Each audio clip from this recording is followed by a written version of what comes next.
Episode 21।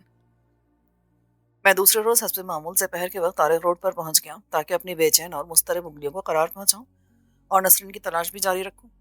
मेरा दिल कहता था कि नसरीन कराची में ही मौजूद है और वो अपनी बदतरीन शिकस्त के बाद कुछ दिनों के लिए रुपोश हो गई है। मुझसे इंतकाम लेने के लिए वो कोई मंसूबा बना रही होगी और मेरे लिए जाल तैयार करी होगी। मुझे मालूम था कि वो मुझे किसी कीमत पर नहीं बख्शेगी और मैं नसरीन से हर महाज पर मुकाबला करने के लिए तैयार था। नसरीन से तो मेरी मुठभेड़ न हो सकी, अलबत्ता 2-3 शिकार जरूर हाथ आ गए। उधर मैं 1-2 रोज से ये बात महसूस कर रहा था कि कोई बेहद मोहतात और पुरस्कार अंदाज में मेरा ताक़ुब कर रहा है। बाजारों, गलियों और सिनेमाओं में कोई साए की तरह मेरे पीछे लगा है।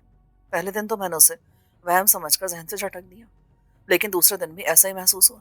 मैं समझ गया कि नसरीन मुझ पर नफ्सियाती दबाव डाल रही है। मेरे मुकाबले में वो नए अंदाज में खम ठोक कर आ रही थी। दूसरी नीलम भी मेरे तस्वुर में आन खड़ी हुई थी। उसकी तंजीम मुझे आसानी से माफ करने वाली नहीं थी। वो तो मेरी जान की दुश्मन बनी हुई थी। एक हफ्ते बाद एक होटल में बैठकर चाय पीते वक्त अखबार की खबर पर नजर पड़ी तो मैं चौंक उठा। यह खबर नुमाया सुर्खी के साथ छपी हुई थी। उस खबर में नीलम और उसकी तंजीम की गिरफ्तारी और तंजीम का कला कमा करने के बारे में तलाक थी। उसके तमाम दफातर सरबा मुहर कर दिए गए थे और अरकीन की गिरफ्तारी के लिए छापे मारे जा रहे थे। मेरा दिल खुशी से झूम उठा। मुझे सबसे ज्यादा खुशी इस बात की थी कि कुर्रतुलैन को अब कोई खदशा नहीं था। अब उसकी इज्जत पर कोई आंच नहीं आ सकती थी। अब वो बेखौफ खतर इज्जत की जिंदगी गुजार सकती थी। ये कारनामा सरवर मलिक के सिवा किसी और का नहीं हो सकता था। उसने मुझसे जैसा कहा था वैसा ही कर दिखाया था। नीलम और उसकी तंजीम का मुकम्मल तौर पर सफाया कर दिया गया था। मैंने सुकून का गहरा सांस लिया। एक लम्हे के लिए मुझे आलिया का भी ख्याल आया। गिरफ्तार शुदगान में आलिया का नाम शामिल नहीं था। गोया आलिया गिरफ्तार नहीं हुई थी, मगर अब मुझे आलिया से कोई दिलचस्पी नहीं थी। अब ये बात साफ हो गई थी कि नीलम और उसकी तंजीम मेरे ताक़ुब में नहीं है बल्कि नसरीन है। गोया वो मुझसे बदला लेने पर तुल गई थी। ताहम मैं भी होशियार और चौंकिन्ना हो गया था और इस कोशिश में था कि इस पुरस्कार ताक़ुब करने वाले शख्स की गर्दन नाप लूं जो नफसियाती तौर पर मुझे ज़ेर करना चाहता है और मेरे जहन को खल्फिशार में मुब्तला करना चाहता है। एक रोज़ मैं सुबह 10 बजे नाश्ता करने मेहरबान होटल जा पहुंचा। होटल तकरीबन खाली पड़ा था। 1-2 टेबलों पर कुछ अफराद बैठे थे। मैं खाली मेज़ पर जा बैठा तो वेटर ऑर्डर लेने आया। इससे पहले कि मैं कुछ कहता, वेटर बोला, सिकंदर साहब, कल दोपहर एक शख्स आया था। उसने खाना खाया, फिर वो आपके बारे में पूछगछ करता रहा। उसने आपके मुतालिक बहुत सारी बातें की और जाते जाते बख्शिश के तौर पर 10 रुपए दे गया। 10 रुपए बख्शिश? हाँ जी। क्या आपको मेरी बात का यकीन नहीं आ रहा? 10 रुपए की बख्शिश लालू खेत में वाकई होटल के बैरे के लिए यकीनन बड़ी रकम थी। एक तो ऐसे होटलों में बख्शिश देने का रिवाज नहीं था। यहाँ जो मुस्तकिल ग्राहक थे वो बख्शिश नहीं देते थे। कोई भूला भटका 1-2 रुपए दे जाता था।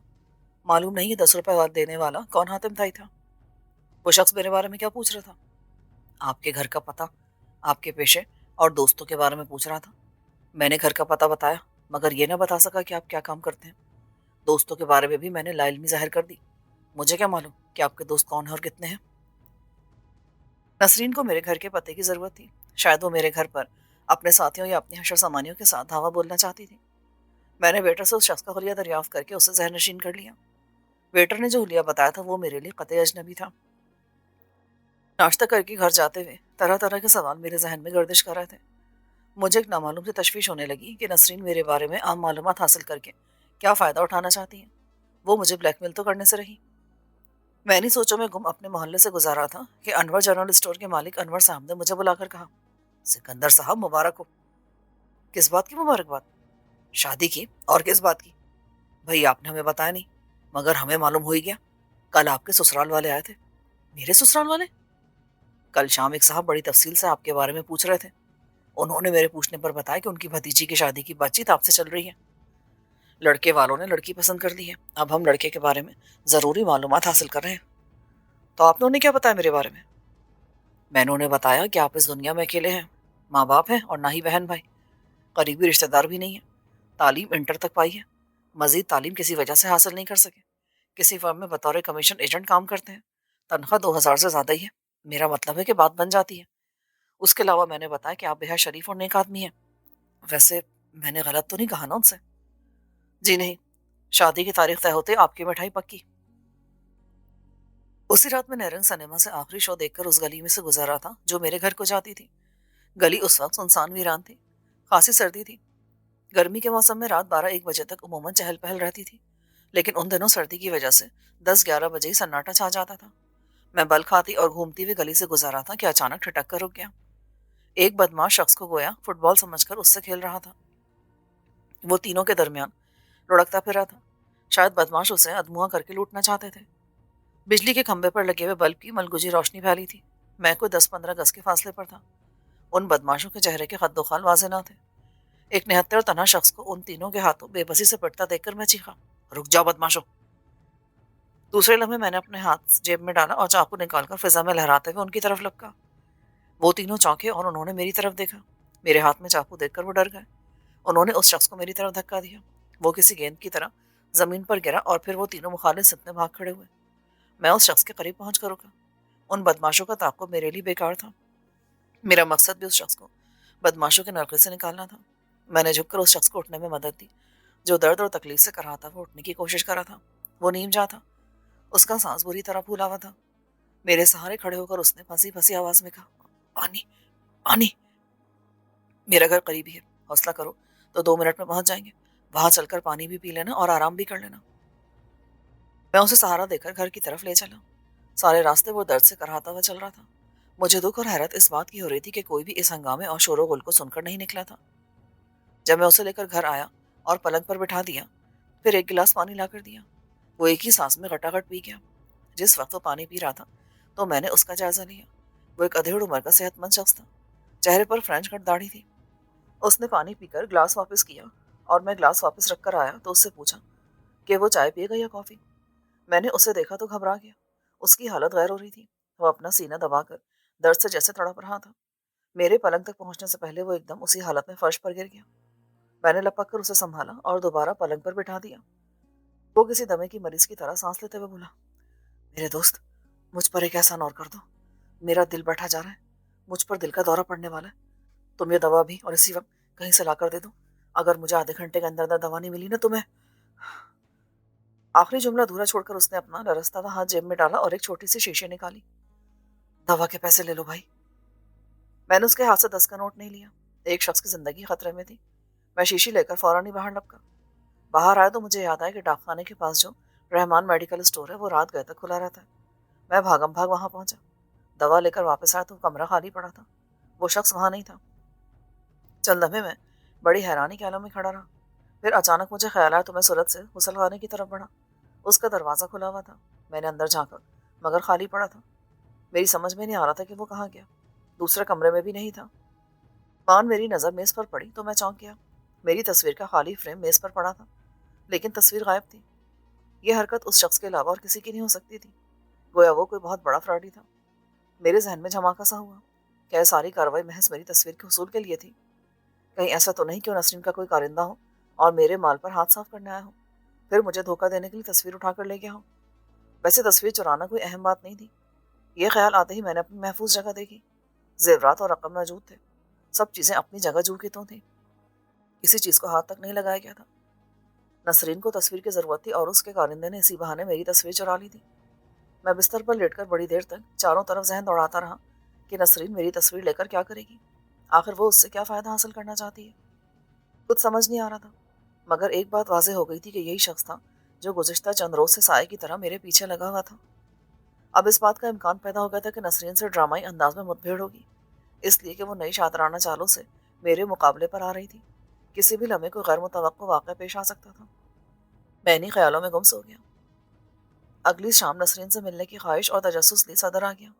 ज़ेबुरसा मार्केट में शाम के वक्त बड़ी रौनक होती है। उस वक्त भी ये रौनक बरकरार थी। सर्दी की मलबूसात की खरीदारी जोरों पर थी। हर सिंत रंगीनी रंगीनी नजर आ रही थी। मुझे छरेरे और मुतनासिब जिस्म की लड़कियों और औरतों पर नसरीन का धोखा होता था। मैं उन्हीं रंगीन हसीन चेहरों में नसरीन की तलाश के साथ साथ अपना शिकार भी तलाश करा था। फिर अचानक मुझे एक तगड़ा शिकार नजर आ गया। उसकी तहवील में 30-32 हज़ार से कम रकम नहीं हो सकती थी। मैं उस शिकार के पीछे लपका।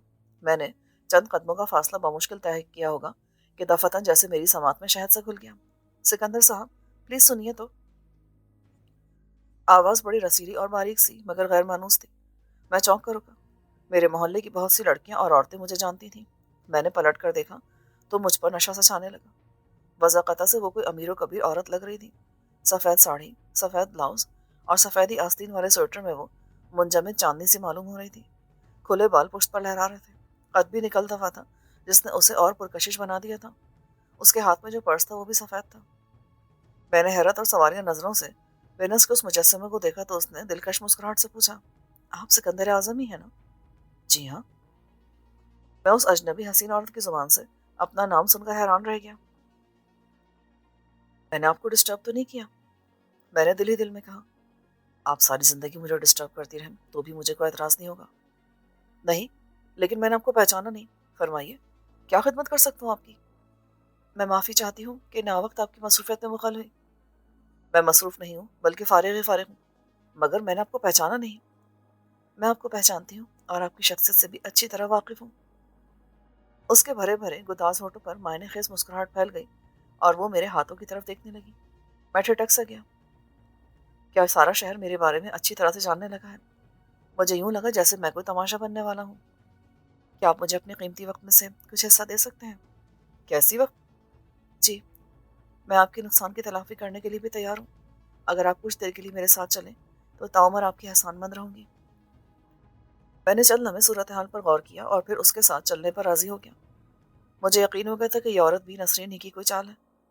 कहाँ जाना होगा मुझे? सैंडस्पिट। सैंडस्पिट? इस वक्त वहां जाकर क्या करेंगे? ये तो मैं आपको वहीं चलकर बताऊंगी।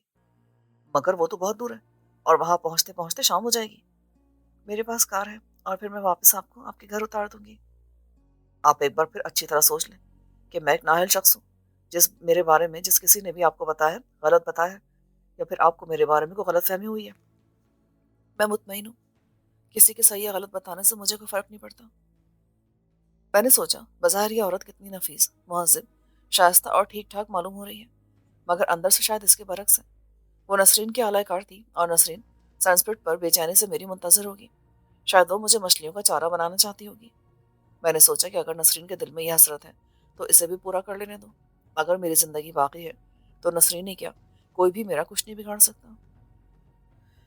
चंद लम्हों बाद में उसकी नई और कीमती कार में बैठा सैनस्पिट जा रहा था। मैं उसके साथ ही अगली सीट पर बैठा था। वो किसी तरोताज़ा फूल की तरह महक रही थी। तमाम रास्ते उसने कोई बात न की। सूरज डूबने से पहले हम सैनस्पिट पहुंच गए। आम सा दिन था और सर्दी का मौसम, इसलिए वहां कोई नजर नहीं आ रहा था। उसने कार सड़क किनारे रोक ली। जहां कार रोकी वहां से चंद कदम के फासले पर हट्स थी। वहां पहले से कोई कार खड़ी थी। कार से उतरते वक्त उसने इग्निशन से चाबी नहीं निकाली और अपना पर्स संभाले हुए नीचे उतर आई। फिर कार का दरवाजा बंद करते हुए बोली, पहले डूबते सूरज का नजारा करते हैं, फिर बात होगी। तो आप मुझे सिर्फ बात करने के लिए यहाँ लाई हैं? आप क्लिफ्टन ने सफारी पार्क चलकर भी बात कर सकती थी। बात यह है कि वो बात यही हो सकती थी, इसीलिए आपको यहाँ लेकर आई हूँ। हम दोनों हट्स पार करके उस जगह आ गए जहाँ समंदर की लहरें आ रही थी। हम दोनों रेत पर खड़े डूबते सूरज को देख रहे थे। फिर उसने खामोशी तोड़ी। ये जगह और मंजर आपको कैसा लग रहा है? मंजर बेहद हसीन है और ये जगह भी। यहाँ से वापस जाने को जी नहीं चाहता। अगर आपका वापस जाने को जीना चाहे तो ना जाए। अगर मेरा यहाँ घर होता ना तो शायद मैं कभी ना जाता। अगर आपको यहाँ छोटा सा और खूबसूरत घर बना दिया जाए तो क्या आप उसमें रहना पसंद करेंगे? उसका लहजा पुरस्कार हो गया। क्यों नहीं? मैंने उसकी बात को मजाक समझते हुए खुशदिली से कहा, मैं आपके लिए एक ऐसा खूबसूरत घर बना सकती हूँ कि जो देखेगा देखता रह जाएगा। उसका लहजा संजीदा था, हालांकि ये बातें मजाक में हो रही थी। फिर जैसे मैं उसका लहजे का जुमानेपन महसूस करके चौंक उठा। मैंने देखा कि उसके चेहरे पर पहले जो नरमी और शगुफ्तगी थी उसकी जगह खशूनत ने ले ली। मुझे इस तरह घूरते पाकर वो फौरन पीछे हटी। अगले लम्हे उसके हाथ में एक छोटा सा पिस्तौल था। सिकंदर आजम, मैं तुम्हारी ख्वाहिश जरूर पूरी करूंगी। मैं तुम्हें इसी जगह दफन करूंगी और तुम्हारा मकबरा तामीर करूंगी। रिवॉल्वर की नाल अपनी तरफ उठे देखकर मुझे उस खुर्क शाम में पसीने आ गए। ये ड्रामाई अमल इस कदर खतरनाक और गैर मुतवक्को था कि मेरे जिस्म में सनसनी दौड़ गई। ये तो मैंने सोचा ही ना था कि वह हसीन साहिरा किसी कातिला का रूप धार लेगी। इस अचानक सूरत हाल से मैं गड़बड़ा गया, लेकिन कुछ देर बाद ही मैंने खुद पर काबू पा लिया। मकबरा तो किसी अहम शख्सियत का होता है, मसलन नूरजहां का, मुमताज बेगम का मकबरा जो ताजमहल की सूरत में है। क्या आप भी ऐसा ही कोई मकबरा बनाना चाहती हैं? मैं बातें करते हुए गैर महसूस अंदाज में उसकी तरफ बढ़ा। खबरदार आगे ना बढ़ना, वरना खोपड़ी में सुराख कर दूंगी। आप चाहती क्या है ये तो बताया नहीं और खामखा मुझ पर पिस्तौल तान लिया। मैं तुम्हें इस दुनिया से निस्तो नाबूद कर देना चाहती हूँ। किस लिए? मैंने क्या बिगाड़ा आपका? इसलिए कि तुम एक सांप हो जो हम सबको डस लेना चाहते हो। मगर मैं तो अशरफुल मखलूक़ात में से हूँ। मैं उसे बातों में उलझाकर कोई तदबीर सोचने के लिए वक्त लेना चाहता था। उसके राशा-ज़दा हाथों से ज़ाहिर हो रहा था कि वो ज़िंदगी में पहली मर्तबा किसी पर गोली चलाने वाली है। कहीं आपकी नज़रें कमज़ोर तो नहीं, जो एक शरीफ आदमी को सांप समझ रही हैं? अगर तुम मेरी बात को मज़ाक समझ रहे हो ना, तो ये तुम्हारी भूल है। मेरे रिवॉल्वर में 6 गोलियाँ हैं, उनमें से एक तुम्हारे नाम की है। अच्छा, तो वो जो दाने-दाने पर आदमी का नाम लिखा होने वाली ज़रबुल मिसल है, गलत है? उसके बजाय गोली-गोली, बकवास बंद करो और मरने के लिए तैयार हो जाओ। इस मोहलत का शुक्रिया। मैं भी अपने कफन-दफन का इंतज़ाम करके हाज़िर होता हूँ। मैंने कदम आगे बढ़ाया, लेकिन जैसे ही मैंने दूसरा कदम उठाया, एक ज़बरदस्त धमाका हुआ और गोली मेरे कान को छूती हुई गुजर गई। मैं ठिठक कर रुका और बेख्तियार मेरे हाथ ऊपर उठ गए। ठहरो, पहले मेरी बात सुनो। मैं मरने से नहीं डरता। मैंने संजीदगी से कहा, लेकिन यूँ बिला जवाज़ नहीं मरूंगा। पहले तुम्हें मेरा जुर्म बताना होगा। तुम्हारा जुर्म? तुमसे कैसा जुर्म सरजद होने वाला है, जो मेरी तबाही और बर्बादी का बायस बन सकता है? मुझे हैरत हुई। तो गोया तुम मुझे मेरे मुतवक्को जुर्म की सज़ा में कत्ल करना चाहती हो, और वो भी क़ब्ल अज़ वक़्त। हाँ, मैं हमेशा से पेशबंदी की कायल हूँ। आज भी इसी उसूल के तहत अमल करने जा रही हूँ। नुकसान के बाद जज्बा इंतकाम की तस्कीन से बेहतर है कि नुकसान का एहतमाल ही ख़त्म कर दिया जाए। क्या मेरा जवाब तुम्हारी समझ में नहीं आया? पहली बार मुझे एहसास हुआ कि वो एक बिल्कुल पागल और जुनूनी औरत है। बात बज़ाहिर मज़ाक़-ए-ख़ेज़ थी, लेकिन उस पर तारी गहरी संजीदगी ने मुझे एहसास दिलाया कि दरअसल मैं किस संगीन सूरत हाल से दो चार हो चुका हूँ। शायद किसी बहुत शदीद जज्बे ने उसका दिमाग हिला दिया है। कोई इम्कानी हादसा इस इंतहाई इक़दाम के पस मंज़र में ज़रूर था। उस पागलपन के मुकाबले में मेरी कोई तदबीर कारगर साबित नहीं हो सकती थी। चनाचे मैंने भी ऐसे ही पागलपन का मुज़ाहरा किया। मैंने अपनी ज़िंदगी दाँव पर लगा दी। मैं अपनी जगह से ऐसे उछला जैसे किसी ताकतवर स्प्रिंग को दबाकर अचानक छोड़ दिया गया हो। फासला ज़्यादा था, ताहम काफ़ी हद तक मैं उसके करीब जा गिरा। मेरे बाएं तरफ एक अंगारा सा लपका और गोश्त को धिड़ता हुआ गुजर गया, लेकिन ऐन उसी लम्हे मेरा दायां मुक्का उसकी खोपड़ी पर पड़ गया। वो तेवरा कर गिरी और मैं लड़खड़ा गया। मैंने बड़ी मुश्किल से खुद को संभाला और रेत पर गिरे हुए रिवॉल्वर को एक ठोकर से दूर कर दिया। मेरी हरकत के दौरान वो उठ खड़ी हुई और फिर उसने अंधाधुंध कार की तरफ भागना शुरू कर दिया। मैंने चाहा कि उसके पीछे भागकर उसे पकड़ लूं, मगर पहले ही कदम पर मेरे जख्मी बाजू में दर्द की शदीद लहर उठी और मैं कराहकर वहीं बैठ गया। उस वक्त मुझे एहसास हो कि भागने के लिए बाजुओं का सलामत होना कितना ज़रूरी है। मेरा बाजू कंधे से झूलकर मेरी राह में रुकावट बन गया था। मैं वहीं पड़ा, धीरे धीरे कराहता रहा। मेरे कंधे की तकलीफ बढ़ती जा रही थी और अब तो बाजू को हरकत देना भी दुश्वार हो रहा था। अचानक मेरी निगाह सड़क की तरफ उठी और मैं कांप कर रह गया।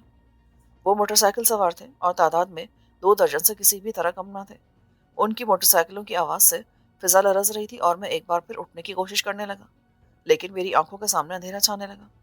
फिर मेरा दिमाग चकराने लगा और कायनात ने मेरी नज़रों के सामने तेजी से घूमना शुरू कर दिया। मोटरसाइकिल सवार मेरे करीब आ गए थे। मैंने खुद को संभालने की आखिरी कोशिश की और अपने जख्मी बाजू की कलाई को दांतों में दबाकर जोर से काट लिया। उस वक्त मैं अपने हवास बहाल रखने की पूरी कोशिश कर रहा था। आने वालों के बारे में मैं कुछ नहीं जानता था। मुझसे कुछ फासले पर पहुंचकर उन्होंने यकलख ब्रेक लगाए। उनकी मोटरसाइकिलों की बेहंगम आवाजें अचानक ही दम तोड़ गई। वो नीचे उतर आए। मेरा जख्मी बाजू सुन्न हो चुका था। लड़के चंद लम्हे तक हैरत से मेरी तरफ देखते रहे।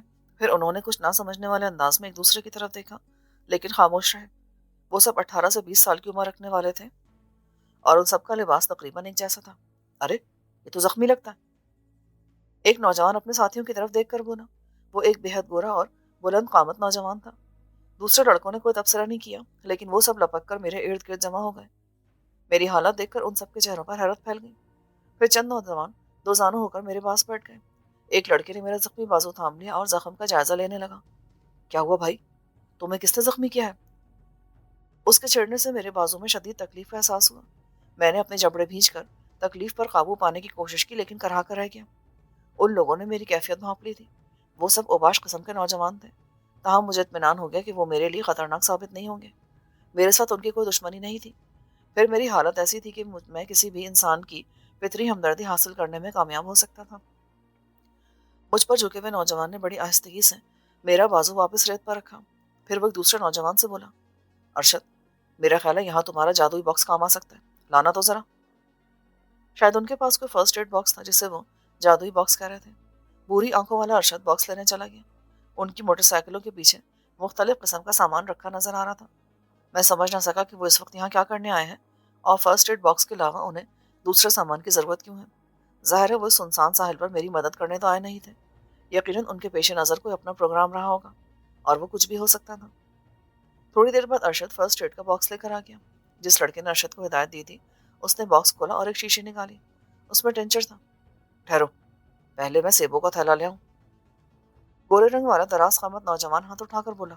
کیوں؟ زخم پر سیب باندھ ہو گیا کیا؟ میرے پہلو والے نوجوان نے اسے گھورا۔ دراز قامت کوئی جواب دیے بغیر اپنی بائک کی طرف لپکا، پھر وہ موٹر سائیکل کے کیریئر سے لال رنگ کا ایک تھیلا اتار کر لے آیا۔ اس نے تھیلے کا منہ کھولا اور سرخ رنگ کا ایک سیب نکال کر مجھ سے مخاطب ہوا۔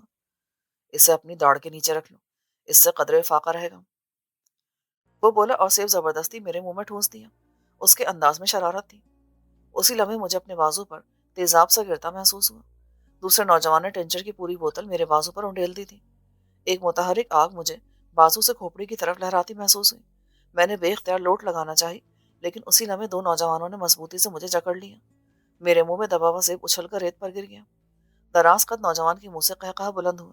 مجھے اپنی کھوپڑی سے دھواں اٹھتا محسوس ہو رہا تھا۔ بے شک انہوں نے میری بھلائی کے لیے ایسا کیا تھا، لیکن ان کا انداز ظالمانہ تھا۔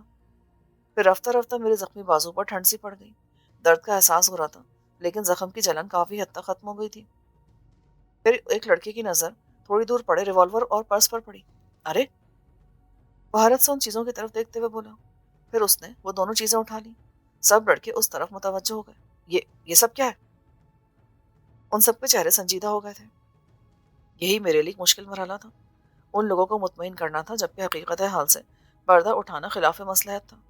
پھر مجھے ایک تدبیر سوچ گئی۔ میں جیسے اچانک ہوش میں آنے کی اداکاری کرتے ہوئے بولا، میری بیوی؟ بیوی؟ کیا تمہاری بیوی نے تم پر گولی چلائی تھی؟ نہیں، وہ میری بیوی کو اغوا کر کے لے گئے۔ اوہ، کون لوگ تھے وہ؟ تقریباً سبھی کے منہ سے یہی نکلا۔ میں نہیں جانتا، میں اپنی بیوی کو سیر و تفریح کے لیے یہاں لایا تھا۔ یہاں پہلے سے چند افراد موجود تھے، ہمیں نہیں معلوم تھا کہ وہ بدماش اور لٹیرے ہیں۔ ہم دونوں کو یہاں تنہا پا کر انہوں نے اسلحہ نکال لیا۔ ان کے پاس ریوالور تھے۔ پھر وہ مجھے زخمی کر کے میری بیوی اور میری گاڑی لے کر فرار ہو گئے۔ لیکن اپنا ریوالور یہاں کیوں چھوڑ گئے؟ ظاہر ہے وہ اتنے احمق تو نہیں ہوں گے کہ اپنے خلاف ثبوت چھوڑ جائیں۔ ایک نوجوان نے اچانک کہا۔ میں ایک لمحے کے لیے بوکھلا گیا۔ وہ مجھ پر شک کر رہا تھا اور یہ بات میرے حق میں بہتر نہیں تھی۔ میں اپنا زخمی بازو تھام کر رہا۔ میں کوئی مناسب جواب سوچنا چاہتا تھا۔ ٹنکچر لگانے والا نوجوان پھر سے میرے زخم کی طرف متوجہ ہو گیا۔ اس نے اپنے باکس سے ٹیوب نکالی، پھر میرے بازو پر مرہم لگا کر پٹی باندھ دی۔ اس سے مجھے کافی سکون محسوس ہوا۔ اللہ کا شکر ادا کرو کہ گولی اندر نہیں گھسی، ورنہ سرجن کے پاس جانا پڑتا۔ ویسے وہ بدماش تعداد میں کتنے تھے؟ 4، اور وہ سب کے سب نشے میں تھے۔ شاید اسی لیے وہ اپنا ریوالور یہاں چھوڑ گئے۔ یہ ان کے خلاف میرے پاس ایک ثبوت کافی ہوگا، مگر میں کچھ سوچ کر چونک گیا۔ کیوں؟ کیا ہوا؟ جو نوجوان ریوالور اور پرس اٹھا کر میرے پاس لایا تھا وہ بولا۔ میں نے سنجیدگی سے اس کی آنکھوں میں جھانکتے ہوئے کہا، تم نے ریوالور کو ہاتھ لگا کر اچھا نہیں کیا۔ اب تو پولیس اس پر سے تمہاری انگلیوں کو نشان حاصل کر سکے گی۔ اوہ واقعی؟ وہ ایک دم ڈر گیا۔ بہرحال اب ایسا ہو سکتا ہے کہ آپ پریشان نہ ہو، اس ریوالور کو سمندر میں پھینک دیں۔ ویسے میں آپ سب کا بے حد شکر گزار ہوں۔ انہوں نے کوئی جواب نہ دیا۔ سب ایک دم سے چپ ہو گئے تھے۔ مجھے ایسا لگا جیسے وہ میری مدد کر کے پچھتا رہے ہوں۔ میں نے اٹھنے کی کوشش کرتے ہوئے کہا، اب میں جلد از جلد شہر پہنچنا چاہتا ہوں۔ نہ جانے وہ لوگ میری بیوی کے ساتھ کیا سلوک کریں۔ میرے انداز میں اجلت اور گھبراہٹ تھی۔ ارشد؟ مرہم پٹی کرنے والا نوجوان اپنے ساتھی سے بولا، انہیں مین روڈ تک چھوڑا، یہ وہاں سے خود ہی چلے جائیں گے۔ میں سوچنے لگا کہ خود گھر کیسے پہنچوں گا، جبکہ میرے پاس کوئی گاڑی بھی نہ تھی۔ توقع تھی کہ وہ کم از کم مجھے کسی بس اسٹاپ تک ضرور پہنچا دیں گے، لیکن انہوں نے ایسا نہیں کیا۔ میں نے اپنے چہرے پر معذرت خواہانہ مسکراہٹ سجائی۔ دوستوں، میں تم سب کا بے حد ممنون اور احسان مند ہوں، لیکن میں آپ کو تھوڑی سی تکلیف مزید دینا چاہتا ہوں۔ یہ میری مجبوری ہے، کم از کم مجھے گلبائی کے بس اسٹاپ تک پہنچا دیں۔ کچھ نوجوانوں نے بیزاری سے میری طرف دیکھا۔ میری کیفیت اس وقت کسی بھکاری کی سی تھی جسے بھیک دینے سے مقابل ہچکچا رہا ہوں۔ میری درخواست کرنے پر اس دراز قد نوجوان کو ہی رحم آیا جو سب سے پہلے میری طرف متوجہ ہوا تھا۔ ٹھیک ہے، میں تمہیں چھوڑاتا ہوں، لیکن مرہم پٹی کرنے والا نوجوان الجھن آمیز انداز میں بولا، آپ پولیس میں رپورٹ درج کریں گے تو ہمارا بھی تذکرہ آئے گا۔ اگر آپ لوگ پسند نہیں کرتے تو میں وہاں آپ کا ذکر نہیں کروں گا۔ ہمارا پروگرام تو رات کو یہاں رہنے کا تھا، لیکن شاید پولیس جائے واردات پر آئے اور ہمیں خواہ۔ آپ اس کی بھی فکر نہ کریں، جائے واردات کے بارے میں پولیس کو کچھ بتانے کا فائدہ بھی نہیں ہے۔ اور مجھے ان بدماشوں کی گاڑی کا نمبر یاد رہ گیا ہے. اسی کے سہارے میں پولیس کو نشاندہی کر دوں گا اور کسی دوسری جگہ کا نام لے دوں گا. میں نے انہیں اطمینان دلایا. ٹھیک ہے، دراصل ہم سب دوستوں کا پروگرام مچھلی کا شکار کرنے کا ہے، اسی لیے پوری تیاری کے ساتھ آئے ہیں. آپ بے فکر ہو کر تفریح کیجیے اور مجھے اجازت دیجیے. آئیں، میرے ساتھ آ جائیں. لمبے لڑکے نے میرے شانے پر ہاتھ رکھا. میں آپ کو گلبائی تک چھوڑاتا ہوں. میں اس کے ساتھ چلنے لگا تو ایک لڑکے نے پرس اٹھا کر مجھے دے دیا. شاید یہ آپ کی بیوی کا پرس ہے. شکریہ. میں نے پرس جیب میں ڈالا اور پھر جا کر دراز قد نوجوان کے پیچھے موٹر سائیکل پر بیٹھ گیا. وہ نوجوان بہت مخلص اور دلچسپ ثابت ہوا. گلبائی تک وہ بولتا رہا اور میں خاموشی سے سنتا رہا. اس نے اپنا نام شاہد بتایا. آدھے گھنٹے سے پہلے اس نے مجھے بس اسٹاپ تک پہنچا دیا اور پھر میں اس کا شکریہ ادا کر کے بس میں جا بیٹھا. اس وقت رات کے 8 بج رہے تھے. گھر پہنچ کر میں اس عورت کے پرس کا جائزہ لینے لگا جو میری جیب میں تھا. پرس میں 2200 روپے کی رقم تھی، لیکن کوئی ایسی چیز نہیں ملی جس سے اس عورت کے بارے میں کوئی سراغ ملتا. میں نے آئینے کے سامنے کھڑے ہو کر اپنے زخم کا جائزہ لیا. زخم اچھا خاصا تھا لیکن بر وقت میسر مرہم میسر آنے کی وجہ سے زیادہ خطرناک نہیں رہا تھا. تاہم میں نے مناسب سمجھا کہ ڈاکٹر کو دکھایا جائے. قریب ہی ایک ڈاکٹر صاحب کا کلینک تھا. میں نے ان کے پاس جا کر دوبارہ پٹی کروا لی. ڈاکٹر نے مجھے ایک انجیکشن بھی لگایا اور چند کیپسول اور ٹیبلٹس بھی دیے. دوا استعمال کرنے کے فوراً بعد ہی مجھے نیند آنے لگی اور میں سو گیا. اگلے چند روز میں گھر پر ہی رہ کر اپنا علاج کراتا رہا. اس دوران وہ عورت مسلسل میرے ذہن پر سوار رہی جس نے مجھے زخمی کیا تھا. میں فیصلہ نہیں کر پا رہا تھا کہ اس کی اس جنونی حرکت کے پیچھے کیا چیز کار فرما تھی. بہت کوشش کے باوجود مجھے اپنا کوئی ایسا قصور یاد نہ آ سکا جسے اس انتہائی اقدام کی وجہ قرار دیا جا سکتا. اس نے کہا تھا کہ وہ مجھے میرے متوقع جرم کی سزا میں قتل کرنا چاہتی ہے. یہ بات جتنی مذائقہ خیز تھی اتنی ہی خلاف عقل بھی. میرے نزدیک اس کا یہ جواز محض ڈرامے بازی تھی. میں تھک ہار کر یہی نتیجہ اخذ کر سکا کہ وہ مجھے اپنے طور پر تعدب میں مرگ بھی قتل کی اثر وجہ سے بے خبر رکھنا چاہتی تھی. شاید اس وقت بھی میرے بچ جانے کا امکان اس کے پیش نظر رہا ہو اور اسی امکان کے تحت اس نے احتیاط برتی ہو. یقیناً یہی بات ہوگی. میں اس سے صرف 1% امکان کے تحت ہی اس کے ہاتھوں ہلاک ہونے سے بچ گیا تھا. اب اگر وہ مجھے اپنی اصلیت بتا چکی ہوتی تو میں جوابی کارروائی کے لیے بآسانی اس تک پہنچ چکا ہوتا. لیکن اس نے کمال احتیاط برت کر خود کو میری جوابی کارروائی سے محفوظ کر لیا تھا. میں کافی دنوں تک اس کی شخصیت میں الجھا رہا. بازو کا زخم مندمل ہو چکا تھا مگر اس منحوس عورت کا پراسرار حیولہ میرے ذہن پر مسلط ہو کر رہ گیا. مجھے ایک خیال یہ بھی آیا کہ وہ نسرین کی ہی اعلی کار ہوگی. نسرین کے پاس میرے خلاف اس انتہائی اقدام کا جواز بھی تھا اور اس عورت نے میرے بارے میں جن معلومات کا دریا بہایا تھا ان سے بھی نسرین واقف تھی. وہی اس عورت کو میرے بارے میں اتنی معلومات فراہم کر سکتی تھی. اس کے علاوہ نسرین حسین عورتوں سے متعلق میری کمزوری سے بھی واقف تھی. اگر نسرین کو اصل مجرم تصور کر لیا جاتا تو وہ حسین قاتلہ بھی کچھ کچھ سمجھ میں آنے لگتی تھی. اب میں کافی حد تک محتاط ہو گیا تھا. حسین چہروں پر تو مجھے اب بھی پیار آتا تھا لیکن میں نے حسن کی اندھی تقلید چھوڑ دی تھی. میں نے اس عورت کو کراچی کے تمام بڑے بازاروں، ہوٹلوں اور تفریح گاہوں میں تلاش کیا لیکن وہ مجھے کہیں نظر نہ آئی. نسرین کے متعلق میرا گمان یقین میں بدلتا جا رہا تھا. وہ اس واقعے سے چند روز پہلے غیر متوقع طور پر اپنا مکان چھوڑ گئی تھی اور پھر اب تک نظر نہیں آئی تھی. وہ خصوصاً ان حالات میں غائب ہوئی تھی جب اسے میرے ہاتھوں زبردست نقصان اور ذلت آمیز شکست اٹھانا پڑی تھی. اس اعتبار سے میرے خلاف اس کا سازش کرنا بالکل منطقی اور عین ممکن فعل تھا. ایک روز میں صبح 10 بجے اٹھا. اس روز میرا پروگرام جمی کے پاس جانے کا تھا. میں نہا دھو کر فارغ ہوا ہی تھا کہ دروازے پر دستک ہوئی. دروازہ کھلا تو ایک اجنبی کو اپنے سامنے دیکھ کر چونک گیا. اس نے نہایت مہذب اور شائستہ لہجے میں پوچھا، کیا میں اندر آ سکتا ہوں؟ میں ایک لمحے کے لیے اسے گھور کر رہ گیا. میں نے آپ کو پہچانا نہیں، میں نے خشک لہجے میں کہا. مجھے آپ اپنا دوست ہی تصور کیجیے. اس کے چہرے پر ایک دل آویز مسکراہٹ بکھر گئی. میں نے دیکھا کہ اس کے دانت سفید موتیوں کی طرح چمکدار تھے. عمر 40 کے لگ بھگ رہی ہوگی لیکن اس کا جسم نوجوانوں کی طرح ٹھوس اور مضبوط تھا.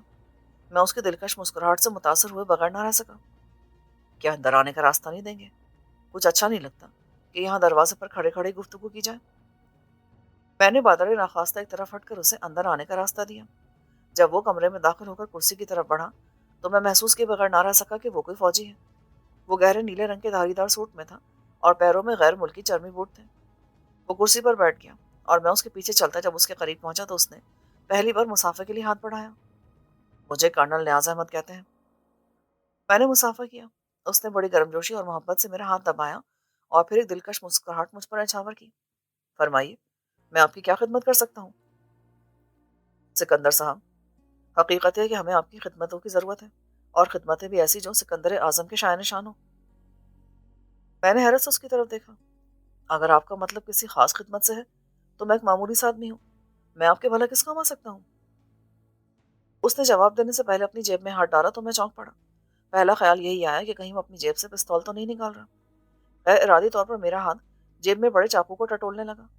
وہ کرنل نما شخص بظاہر کتنا ہی مہذب کیوں نہ نظر آ رہا تھا، لیکن اب میرے لیے کوئی بھی اجنبی قابل بھروسہ نہیں رہا تھا۔ اس کا ہاتھ جیب سے باہر آیا تو مجھے حیرت کا ایک جھٹکا لگا۔ اس کے ہاتھ میں ایک طلائی سگریٹ کیس تھا، جس کے سامنے والے حصے میں خوبصورت ڈیزائن میں چھوٹے چھوٹے چمکتے دمکتے ہیرے جڑے ہوئے تھے۔ ایک کرنل اس عیاشی کا متحمل نہیں ہو سکتا۔ ایسی شان و شوکت تو کسی کروڑ پتی سرمایہ دار یا کسی اسمگلر کی ہی ہو سکتی ہے۔ اس نے مجھے سگریٹ پیش کرنا چاہا، لیکن میں نے معذرت کر لی۔ پھر اس نے خود ہی سگریٹ سلگائے اور پوری فضا خوشبودار دھوئیں سے معطر ہو گئی۔ یہ سگریٹ بھی بہت قیمتی اور نفیس قسم کا تھا۔ وہ ایک گہرا کش لیتے ہوئے بولا، عام آدمی ایسے نہیں ہوتے۔ عام آدمی اور آپ میں بڑا فرق ہے۔ اگر ملک و قوم کو آپ کی ضرورت پڑے تو کیا آپ پیچھے ہٹ جائیں گے؟ اپنے وطن کے لیے تو میری جان بھی حاضر ہے، میں نے محتاط لہجے میں کہا۔ مجھے آپ جیسے نوجوانوں کی ضرورت ہے جو ستاروں پر کمر ڈال سکے۔ آج کا نوجوان تو ایسا نہیں ہے۔ کیوں نہیں ہے؟ ڈھونڈنے سے ایک نہیں، ہزاروں نوجوان مل جائیں گے۔ لگتا ہے آپ کو آج کے نوجوانوں سے بہت زیادہ توقعات ہیں۔ ہاں، ملک کے نوجوان ہی کامیابیوں کے نقیب ہوتے ہیں۔ ان میں دشمنوں کے خلاف ایٹم بم سے کہیں زیادہ طاقت ہوتی ہے۔ کیا آپ مجھے فوج میں شامل کرنا چاہتے ہیں؟ کیا آپ فوج میں بھرتی ہونا پسند کریں گے؟ فوج میں بھرتی ہونا کون پسند نہیں کر سکتا، لیکن میں کیسے بھرتی ہو سکتا ہوں؟ کیوں نہیں ہو سکتے؟ کس نے روکا؟ فوج کے دروازے ہر ایک کے لیے کھلے ہوئے ہیں۔ میرا خیال ہے میرے بارے میں آپ کافی کچھ جانتے ہیں، کیا پھر بھی آپ یہ بات کہہ سکتے ہیں؟ آپ کو کیسے اندازہ ہوا کہ میں آپ کے بارے میں جانتا ہوں؟ ویسے میں آپ کو فوج میں بھرتی کرنے کے ارادے سے نہیں آیا۔ آپ میرے بارے میں کیا کچھ جانتے ہیں؟ میں نے بات آگے بڑھانے سے قبل اس کی معلومات کا اندازہ کر لینا چاہا۔ میں آپ کے بارے میں کچھ زیادہ ہی جانتا ہوں۔ آپ کے والدین کا آپ کے بچپن میں ہی انتقال ہو گیا تھا۔ آپ کا کوئی بہن بھائی نہیں ہے۔ آپ نے انٹر تک تعلیم حاصل کی۔ حالات نے آپ کو کلکتہ، بمبئی، دہلی اور کراچی کی مختلف ناپسندیدہ تنظیموں میں شامل کر دیا۔ آپ نے بدماشوں سے بہت کچھ سیکھا، مگر آپ نے صرف ایک فن پر خصوصی توجہ دی۔ 2 انگلیوں کے فن میں وہ مہارت حاصل کی کہ آج آپ کا کوئی ثانی نظر نہیں آتا۔ آپ اس فن کے بے تاج بادشاہ ہیں، اور زندگی میں ایک بار بھی اس جرم کی پاداش میں گرفتار نہیں ہوئے۔ محلے اور معاشرے میں بھی عزت بنی ہوئی ہے، آمدنی بے پناہ ہے، اور پھر آپ کے سینے میں جو دل دھڑکتا ہے وہ جرائم پیشہ لوگوں سے قطعاً مختلف ہے، اور آپ اپنے نام کی طرح عظیم انسان ہیں۔ میں اس کی معلومات پر ششدر رہ گیا، چند لمحوں تک اسے حیرت بھری نظروں سے دیکھتا رہا۔ تو کیا وہ لوگ آپ ہی کے انٹیلیجنس کے تھے جو کچھ عرصے سے میرے بارے میں پوچھتے پھر رہے تھے اور غیر محسوس انداز میں میرا تعاقب کر رہے ہیں؟ جی ہاں، آپ کا تعاقب نہیں کیا جا رہا تھا، بلکہ غیر محسوس انداز میں آپ کی حفاظت کی جا رہی تھی۔ کس لیے؟ اس لیے کہ آپ کی جان کو سخت خطرہ لاحق ہو چکا ہے۔ اگر اس حسین عورت کو بھی آپ ہی نے میری خدمت پر مامور کیا تھا تو میں آپ کا بے حد احسان مند ہوں، میں نے طنزیہ لہجے میں کہا۔ اور اگر وہ آپ کی اجازت کے بغیر ہی میری جان لینے والی تھی تو آپ کی باخبری کے کیا ہی کہنے؟ کون عورت؟ کون بھائی؟ وہ اپنی جگہ سے اچھل پڑا۔ آرام سے بیٹھے، بتاتا ہوں میں آپ کو، میں نے کہا، اور اس عورت کا حلیہ مائع واقعے کی تفصیل کے بتانے لگا۔ یک اس کی مسکراہٹ کافور ہو گئی اور اس کے چہرے پر فکر مندی کے سائے لہرانے لگے۔ چند لمحوں بعد اس نے مجھ سے پوچھا، آخر اس عورت کو تمہارے بارے میں کیسے معلوم ہوا؟ اس نے سگریٹ ایشٹر میں مسل دیا اور میری صورت دیکھنے لگا۔ جس طرح آپ کے علم میں بہت ساری باتیں آ گئی ہیں، اسی طرح اس نے بھی معلوم کر لیا ہوگا۔ مگر مگر یہ تو بہت برا ہوا۔ جی ہاں، میرے حق میں تو بہت ہی برا ہوا۔ آپ فکر نہ کریں، اب آپ کا کوئی بال بھی باقا نہیں کر سکتا۔ اس نے میری کسی بات کا جواب نہیں دیا اور نہ ہی یہ بتایا کہ یہ کیا چکر ہے اور وہ عورت کون ہے۔ آپ کے ان سوالوں کا جواب تو میں کسی اور وقت ہی دے سکوں گا، اس وقت بتانا مناسب نہیں۔ ویسے ہم پوری طرح سے چوکنا ہیں اور ہر طرح سے آپ کی حفاظت کر رہے ہیں۔ آپ کو کوئی نقصان نہیں پہنچے گا، مگر پھر بھی آپ کو ہوشیار رہنا ہوگا۔ بہت جلد آپ کو اپنے سوالوں کے جواب مل جائیں گے۔ تو کیا مجھے یہی بتانے کے لیے آئے تھے؟ میں حاضر تو کسی اور ہی کام سے ہوا تھا۔ آپ سے ایک عاجزانہ درخواست ہے، امید ہے کہ آپ مجھے مایوس نہیں کریں گے۔ درخواست؟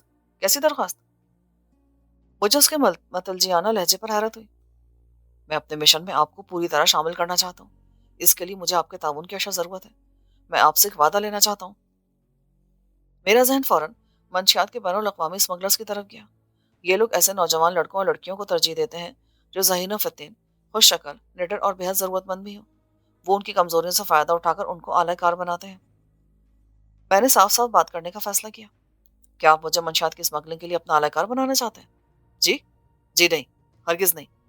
میں نے بتایا نا کہ میں ایک فوجی افسر ہوں. وطن کی پاسبانی میرا پیشہ ہے، اور میں اور اسمگلنگ، اللہ معاف کرے، میں تو وطن عزیز کے لیے آپ سے ایک اہم کام لینا چاہتا ہوں. اس کی باتیں سن کر میں خوش ہو گیا. اس کے لیے تو آپ مجھے ہر لحظہ تیار پائیں گے. تو پھر آپ چلنے کی تیاری کریں، ہمیں بہت دور جانا ہے. اتنی جلدی؟ کہاں جانا ہے؟ مری تک. کیا آپ میری تلاش میں مری سے کراچی آئے ہیں؟ جی ہاں. مگر ایسی کون سی خدمت ہے وطن عزیز کی جس کے لیے میرا انتخاب کیا گیا ہے؟ کچھ عرصے سے مجھ میں خاص دلچسپی لی جا رہی ہے، مگر میں خود اپنے مصرف سے لا علم ہوں. جلدی آپ کو معلوم ہو جائے گا. میں ان خالی نہالی نظروں سے اس کی طرف دیکھنے لگا. اس کی مسکراہٹ گہری ہو گئی. اس خدمت کی عوض آپ کو ہر ماہ 10,000 روپے کی رقم پیش کروں گا میں. 10,000 روپے؟ میں نے چونک کر اس کی صورت دیکھی. اس کے چہرے سے آیا تھا کہ وہ سچ بول رہے ہیں. میں جیب تراشی کرتے کرتے ویسے اکتا چکا تھا. اس میں ہر وقت جیل جانے کا خوف دامنگیر رہتا تھا. ہرچند کہ میں اپنے طور پر محتاط صحیح، لیکن جس کی جیب خالی ہو جاتی ہے اسے احساس بھی ہو جاتا ہے. میں آخر کب تک قانون کے ہاتھوں سے بچ سکتا تھا؟ کبھی اتفاقات بھی لے ڈوبتے ہیں. نسرین کی مثال میرے سامنے تھی. اس نے مختلف مواقع پر کئی کامیاب وارداتیں کی، لیکن محض میری اتفاق موجودگی نے اسے ہر بار ذلت آمیز شکست سے دوچار کر دیا. اگر ایسا کوئی اتفاق میرے ساتھ بھی پیش آ گیا تو؟ جبکہ کارنل کے بقول مجھے نہ صرف 10,000 روپے کی ماہانہ رقم مل رہی تھی، بلکہ وطن عزیز کی خدمت کا موقع بھی میسر آ رہا تھا. آپ کو توام و قیام کی سہولتیں مفت میں حاصل ہوں گی. رہائش کے لیے بنگلہ، ذاتی استعمال کے لیے کار، اور ہمہ وقت خدمت کے لیے تیار ملازم بھی ہوں گے. اس کے علاوہ سالانہ ترقی بھی ملے گی. واقعی؟ میں خوشی سے نہال ہو گیا، مگر دوسرے لمحے میری خوشی پر حیرت غالب آ گئی. اس نے جن برات کے بارے میں بتایا تھا اس سے میں شکوک میں مبتلا ہو گیا تھا. 10,000 کی تنخواہ کوئی معمولی بات نہ تھی، خاص کر مجھ جیسے شخص کے لیے. اتنی تنخواہ تو شاید گورنر کو بھی نہ ملتی ہوگی. اس لمحے مجھے وہ آدمی پراسرار سا لگا کہ سوچ میں پڑ گیا مسٹر سکندر. مجھے اس فراخ دلانہ پیشکش پر یقین نہیں آ رہا. کیا آپ کے ذہن میں کچھ شکوک سر ابھار رہے ہیں؟ جی ہاں، کچھ نہیں بلکہ بہت سارے. اور پھر آپ کی شخصیت میرے لیے، یہ فطری بات ہے. میں آپ کی جگہ ہوتا تو میں بھی شکوک کی لپیٹ میں آ جاتا. میں آپ کو یقین دلاتا ہوں کہ آپ کو کسی گھناؤنے کاروبار میں ملوث نہیں کروں گا. دوسرے مجھے کسی گورکھ دھندے کے لیے کسی شخص کی ضرورت ہوتی تو میں مری سے کراچی کیوں آتا؟ دوسرے شہروں میں ایک نہیں سینکڑوں لوگ مل جاتے ہیں. مگر میں جس کام کے لیے آپ جیسے آدمی کو چاہتا ہوں وہ صرف اور صرف آپ ہی ہیں. میں قبل از وقت آپ کو یہ بتانا نہیں چاہتا کہ کام کیا ہے اور آپ کی ضرورت کیوں ہے. بہرحال میں مری پہنچ کر آپ کو سب کچھ بتا دوں گا. میرا وعدہ ہے آپ سے. وطن عزیز کے لیے میں بغیر کسی تنخواہ، مراد اور سہولتوں کے کام کرنے کو تیار ہوں. مجھے تنخواہ نہیں چاہیے. میرا اندازہ غلط نہیں تھا. آپ کی جگہ کوئی اور ہوتا تو میری اس آفر سے ناجائز فائدہ اٹھانے کی کوشش کرتا، جیسا کہ آج کل ایک روایت بن چکی ہے، اور پھر وہ آپ کی طرح مخلص بھی نہ ہوتا. اس نے جیب سے ایک پھولا ہوا لفافہ نکالا اور میری طرف بڑھا دیا. میں نے غیر اختیاری طور پر اپنا ہاتھ آگے بڑھایا تو اس نے لفافہ میرے ہاتھ میں تھما دیا. اس لفافے میں 1 ماہ کی ایڈوانس تنخواہ ہے. مری پہنچنے پر آپ کو تقرر نامہ ملے گا. میرے پاس روپے پیسے کے افراد تھی، لیکن یہ 10,000 روپے پا کر مجھے بہت خوشی ہوئی تھی، اس لیے کہ یہ جائز کمائی کے طور پر ملے تھے. مجھے کسی کی جیب کی صفائی نہیں کرنا پڑی تھی. میں خوشی سے لفافے کو دیکھ رہا تھا. اس نے اپنی نظریں دیوار پر لگے کیلنڈر پر مرکوز کر دی. آج 1 نومبر ہے. آپ 15 نومبر کو آخری فلائٹ سے اسلام آباد پہنچ جائیں. میں ایئرپورٹ پر آپ کا منتظر ہوں گا. آپ آج یا کل جا کر ٹکٹ بک کرا لیں. آج کل بڑا رش ہوتا ہے. آپ زحمت نہ فرمائیں، مجھے مری کا پتہ دے دیں، میں خود ہی پہنچ جاؤں گا. میں نے یکلخت اس کی آنکھوں میں اضطراب کی ایک لہر میں چلتے دیکھی، جس پر اس نے جلدی قابو پا لیا. اس کے چہرے پر ایک رنگ سا آ کر گزر گیا. اس میں زحمت کی کیا بات ہے؟ میں نے اس کی آواز میں ارتعاش سا محسوس کیا. مجھے اس روز ایک بہت ضروری کام سے مری سے اسلام آباد آنا ہے. شام تک اس کام سے فارغ ہو جاؤں گا. ہم دونوں رات کسی ہوٹل میں ٹھہریں گے اور الگ صبح مری کے لیے روانہ ہو جائیں گے. اسلام آباد سے مری کے سفر کا صحیح لطف تو سویرے سویرے ہی آتا ہے. اس نے بات ختم کی. وہ میرے جواب کا انتظار کیے بغیر اچانک اپنی جگہ سے کھڑا ہو گیا. اچھا، اب مجھے اجازت دیں. اس نے اپنا ہاتھ دوستانہ انداز میں مسافر کے لیے میری طرف بڑھایا. میں اس کی غیر متوقع رخصت کے لیے ذہنی طور پر تیار نہ تھا. میں اس کی خاطر مدارات کرنا چاہتا تھا. میں نے اس سے ہاتھ ملاتے ہوئے حیرت سے پوچھا، کیا آپ مجھے خدمت کا موقع نہیں دیں گے؟ بہت بہت شکریہ. اس نے اپنی آستین ہٹائی تو اس کی کلائی پر ہیرو کی قیمتی گھڑی دکھائی دی. اس نے ٹائم دیکھتے ہوئے شائستگی سے کہا، اس وقت 12 بج رہے ہیں. میں 1 بجے کرنل قاضی شریف احمد کے ہاں دوپہر کے کھانے پر مدعو ہوں. میرے پاس ٹائم بالکل نہیں ہے. پھر مجھے 4 بجے کی فلائٹ سے اسلام آباد روانہ ہونا ہے اور ہوٹل جا کر سامان بھی پیک کرنا ہے. कौन से होटल में ठहरे हुए हैं आप? मैंने गैर इरादी तौर पर पूछा। इंटरकॉन्टिनेंटल। मैं उसे रुखसत करने नीचे तक आया। वो एक प्राइवेट टैक्सी में आया था जो गली में खड़ी थी। उसने टैक्सी में सवार होने से पहले एक बार फिर गर्मजोशी से मुसाफा किया और दूसरा हाथ से मेरा शाना थपथपाया। मैं आपकी आमद का बेचैनी से मुंतजर रहूंगा।